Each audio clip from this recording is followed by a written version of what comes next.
Your childhood is still controlling your money. No one tells you this. మీరు ఇప్పుడు earn చేస్తున్న money మీ చైల్డ్హుడ్లో చూసిన money stress వల్ల decide అవుతుంది. ఇది షాకింగ్గా ఉండొచ్చు, కానీ ఇది నిజం. చాలామంది అనుకుంటారు నేను ఇంకా కష్టపడితే మనీ వస్తుంది అని. కానీ రియల్ ప్రాబ్లం హార్డ్ వర్క్ కాదు, రియల్ ప్రాబ్లం మీ సబ్కాన్షియస్.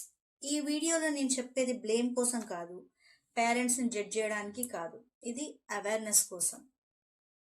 మీరు మీ చైల్డ్హుడ్లో ఈ సీన్స్ చూసారా? పేరెంట్స్ మనీ గురించి ఆర్గ్యూ చేయడం, బిల్స్ కోసం మనీ లేదు అని రిపీట్ అవ్వడం, ఈ మంత్ కష్టం అని చెప్పడం. అప్పుడు మీ బ్రెయిన్ లాజికల్గా అనలైజ్ చేయలేదు, మీ బాడీ ఫియర్ని స్టోర్ చేసింది. చైల్డ్హుడ్లో money is equal to stress, money is equal to fight, money is equal to insecurity అని మీ సబ్కాన్షియస్ మైండ్ నేర్చుకుంది. అందుకే ఇప్పుడు కూడా మనీ వస్తే బాడీ అలర్ట్ అవుతుంది, సేఫ్ కాదు అని.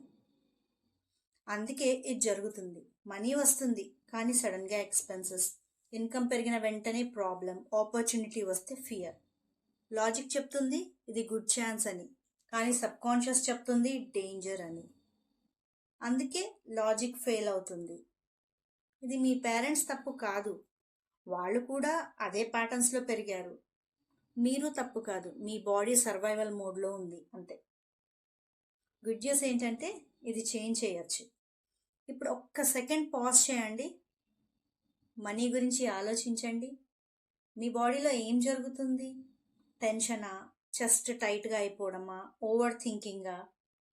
ఇది చైల్డ్హుడ్ ఇంప్రింట్. మీరు చైల్డ్హుడ్లో మనీ గురించి ఎక్కువ భయం చూసారా? ఎస్ లేదా నో అని కమెంట్స్లో టైప్ చేయండి.